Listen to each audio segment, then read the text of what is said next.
Hello, আমি মৌমিতা। তোমাদের সবাইকে স্বাগত ডিবিএমএস এর অপর একটি টিউটোরিয়ালে। আজকে আমাদের টপিক হলো অ্যাট্রিবিউটস অ্যান্ড এন্টিটি। তো চলো শুরু করা যাক। সবার প্রথমে আসি অ্যাট্রিবিউটের ডেফিনেশনে। Attributes are the properties which define entity type. অর্থাৎ যে এন্টিটি টাইপকে ডিফাইন করে সেই হলো অ্যাট্রিবিউট। তো সবার আগে আমাদেরকে জানতে হবে এন্টিটি কি। তো চলো আগে দেখে নিই এন্টিটি কি। এন্টিটি কাকে বলে? An entity is the piece of data that is stored in the database. অর্থাৎ ধরো আমাদের কাছে অনেকগুলো ডেটা আছে, রাজ, শ্যামল, কারণ, জ্যোতি, এগুলো হলো আমাদের কিছু ডেটা। এই ডেটাগুলো অ্যাকচুয়ালি কি ডেটা? এগুলি হলো কারোর না কারোর নাম। অর্থাৎ এই ডেটাগুলোকে ডিফাইন করছে নেম। এই নেম হলো অ্যাট্রিবিউট, আর এই ডেটাগুলো হলো যেগুলো ডিবিএমএস এ স্টোর আছে তারা হলো এন্টিটি। এন্টিটি কোনো পার্সন হতে পারে, কোনো প্লেস হতে পারে, কোনো থিংস হতে পারে। যেমন স্টুডেন্ট, এমপ্লয়ি, এরা হলো এক ধরনের এন্টিটি। আবার আমি যদি বলি কোম্পানি, সেই অর স্কুল অর ইউনিভার্সিটি, সেগুলো হলো আমাদের এন্টিটি। তো এরকম বিভিন্ন টাইপের এন্টিটি আমরা দেখতে পাবো।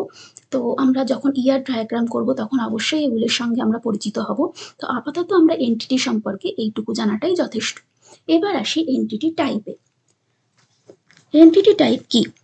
An entity is an object of entity type. অর্থাৎ এন্টিটি টাইপের যে অবজেক্টগুলো সেগুলোই হলো এন্টিটি। যেমন ধরো এখানে 1, 2 এই দুটো হলো একটা ডেটা। কি data? Employee ID. Shyamal, Rajesh, এরা হলো আমাদের কিছু ডেটা। এগুলো কি ধরনের ডেটা? নেম।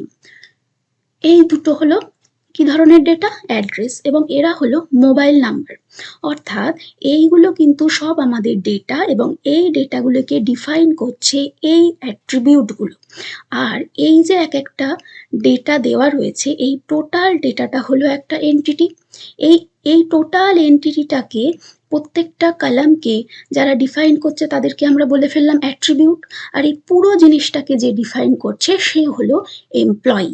অর্থাৎ এগুলো সমস্ত কিছু এমপ্লয়ি সম্পর্কিত ডেটা। তো আমরা এই এমপ্লয়িকে বলবো এন্টিটি টাইপ। আর এরকম অনেকগুলো এন্টিটি সেটকে বলা হয় এন্টিটি সেট।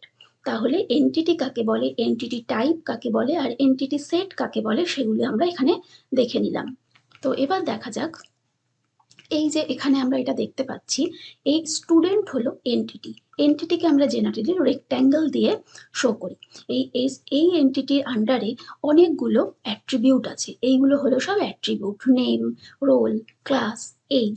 তো এন্টিটিকে আমরা রেক্ট্যাঙ্গেল দিয়ে শো করছি, আর তাদের আন্ডারে যে অ্যাট্রিবিউটগুলো আছে সেগুলোকে আমরা সব এক একটা ইলিপস দিয়ে শো করছি। এবার এসো অ্যাট্রিবিউট আসলে ক প্রকার ও কি কি। Types of attribute: simple attribute, composite attribute, key attribute, multi-valued attribute and derived attribute. আমরা প্রত্যেকটা অ্যাট্রিবিউট সম্পর্কে ডিটেলসে আলোচনা করব। এই হলো সিম্পল অ্যাট্রিবিউট।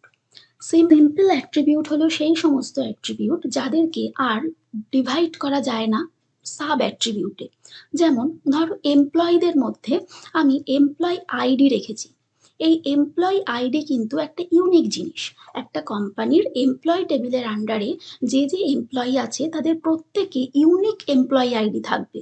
বা ধরো একটা ইউনিভার্সিটিতে বা একটা স্কুলে যা যা স্টুডেন্ট, একটা ক্লাসের আন্ডারে যতগুলো স্টুডেন্ট আছে তাদের প্রত্যেকের রোল নাম্বার থাকবে।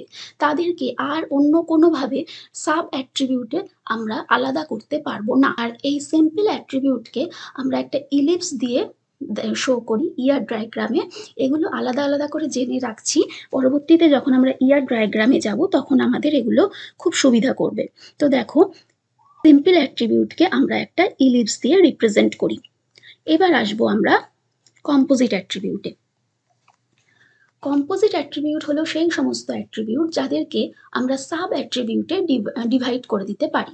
যেমন ধরো এমপ্লয়ি নেম। এমপ্লয়ি নেমের অনেকগুলো পার্ট থাকতে পারে, ফার্স্ট নেম, লাস্ট নেম। আমি এখানে just first name and last name দেখিয়েছি, কারোর কারোর ক্ষেত্রে কিন্তু মিডিল নেমও থাকে। তো মিডিল নেমও এখানে দেওয়া যেতে পারে। অর্থাৎ কম্পোজিট অ্যাট্রিবিউটকে দুটো বা তিনটে সাব অ্যাট্রিবিউটে ডিভাইড করা যায়। এবং এই ধরনের অ্যাট্রিবিউটকে কিভাবে বোঝানো হয়, যে মেন অ্যাট্রিবিউটটা তাকে একটা ইলিপসের মাধ্যমে দেখানো হয় এবং যে সাব অ্যাট্রিবিউটগুলো তাদেরকেও এক একটা ইলিপসের মাধ্যমে দেখানো হয় এবং প্রত্যেকটা সাব অ্যাট্রিবিউট মেন অ্যাট্রিবিউটের সঙ্গে কানেক্টেড অবস্থায় থাকবে। একে বলা হয় কম্পোজিট অ্যাট্রিবিউট। নেক্সট আসবো কি অ্যাট্রিবিউট। কি অ্যাট্রিবিউট ব্যবহার করা হয় কোনো ইউনিক ক্যারেক্টারিস্টিককে বোঝাতে। যেমন এই যে এক্ষুনি বলছিলাম যে কোনো ক্লাসের আন্ডারে যে স্টুডেন্টরা থাকে তাদের প্রত্যেকের রোল নাম্বার কিন্তু ইউনিক হয়, তো এটা পড়ে কি অ্যাট্রিবিউটের আন্ডারে। আবার এমপ্লয়ীদের যে আইডি হয় সেই এমপ্লয়ি আইডিগুলোও কিন্তু ইউনিক। তাই এই ধরনের জিনিসগুলো যাদেরকে যাদেরকে ইউনিকলি রিপ্রেজেন্ট করতে হয় সেই ক্ষেত্রে আমরা কি অ্যাট্রিবিউট ব্যবহার করে থাকি।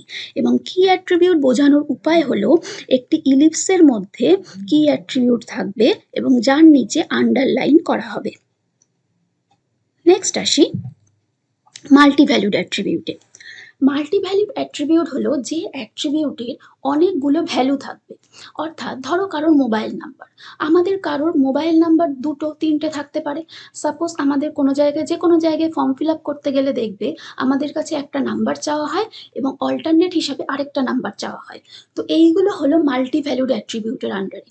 যেমন এমপ্লয়ি, আমরা এখানে এমপ্লয়ি নিয়ে আলোচনা করছি। Employee can have more than one contact number. This attribute is represented by double ellipse. তোমরা এখানে দেখতেই পাচ্ছ ডাবল ইলিপসের ভিতরে লেখা আছে কন্ট্যাক্ট নাম্বার। তো এটা হলো মাল্টি ভ্যালুড অ্যাট্রিবিউট। নেক্সট আমরা আসবো ডিরাইভড অ্যাট্রিবিউটে। যে অ্যাট্রিবিউটগুলোকে অন্য অ্যাট্রিবিউটের থেকে তৈরি করা হয় তাদেরকে বলা হয় ডিরাইভড অ্যাট্রিবিউট। ধরো আমাদের কাছে একটা অ্যাট্রিবিউট আছে, সেটা হলো ডেট অফ বার্থ, এবং সেই ডেট অফ বার্থ কেউ এন্টার করলেই আমরা সেই অ্যাট্রিবিউট থেকে আমাদের যে এজ অ্যাট্রিবিউট আছে সেখানে আমরা এজ ক্যালকুলেট করে বলে দিতে পারবো যে তার এজ কত। তো এই এজটা হলো আমাদের ডিরাইভড অ্যাট্রিবিউট এবং একে রিপ্রেজেন্ট করা হয় ডটেড ইলিপস দ্বারা। তাহলে আজকে আমাদের যে আলোচনার বিষয় ছিল অ্যাট্রিবিউট এবং এন্টিটি। এন্টিটি সম্পর্কে যেটুকু জানার দরকার ছিল সেটা আমরা জেনে নিয়েছি এবং অ্যাট্রিবিউটকে ঠিক কভাগে ভাগ করা যায় প্রত্যেকটা ভাগ সম্পর্কে আমরা আলোচনা করলাম। এটাই ছিল আজকে আমাদের সেশন। এরপর আমরা আসছি ইয়ার ডায়াগ্রাম নিয়ে। তো অবশ্যই আমার সঙ্গে থেকো, লাইক, শেয়ার এবং সাবস্ক্রাইব করে। Thank you.